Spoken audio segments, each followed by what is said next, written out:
வணக்கம் நண்பர்களே, குழந்தைக்கான இட்லி பொடி எப்படி செய்யலான்னு பார்க்கலாம் வாங்க.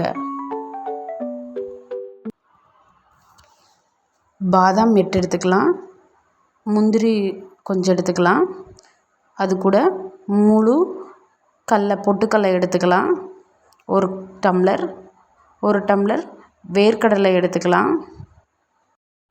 ஒரு கடாய் எடுத்து கடாய் நல்லா ஹீட் ஆனதுமே முதல்ல பாதாமை நல்லா ரோஸ்ட் பண்ணி எடுத்துக்கலாம். நல்லா இந்த மாதிரி ரோஸ்ட் ஆனதுமே தனியாக ஒரு பிளேட்டில் மாற்றி வச்சுக்கலாம். அடுத்தது இது கூட கொஞ்சம் முந்திரியை சேர்த்து நல்லா ரோஸ்ட் பண்ணி எடுத்துக்கலாம். முந்திரி நல்லா வறுபட்டதும் அதையும் தனியாக எடுத்து ஒரு பிளேட்டில் மாற்றி வச்சுக்கலாம். அது கூட ஒரு கப், அடுத்தது ஒரு டம்ளர் பொட்டுக்கடலை முழுசாக இருக்கிறத சேர்த்துக்கலாம். சேர்த்து நல்லா வறுத்து எடுத்துக்கலாம். அதை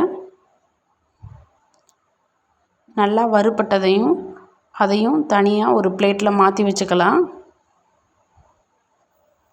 அடுத்ததாக வேர்க்கடலை ஒரு டம்ளர் எடுத்துக்கலாம். எடுத்து நல்லா வறுபட்டதும் எல்லாத்தையும் இந்த மாதிரி சேர்த்து ஆறுனதுக்கப்புறமா ஒரு மிக்ஸி ஜாரில் சேர்த்து இந்த மாதிரி பவுடர் பண்ணி எடுத்துக்கலாம்.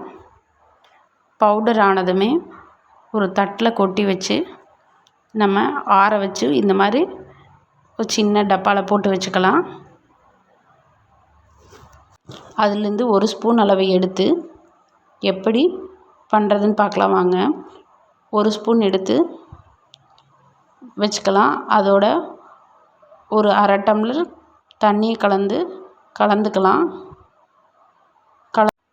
நல்லா கட்டி இல்லாமல் அதை கலந்து எடுத்துக்கலாம். கலந்து எடுத்ததை மீடியம் ஃப்ளேமில் வச்சு நல்லா திக்னஸ் வர அளவுக்கு அதை கலந்துடலாம். கலந்ததும் கொதித்ததும் அதை தனியாக எடுத்து வச்சுக்கலாம்.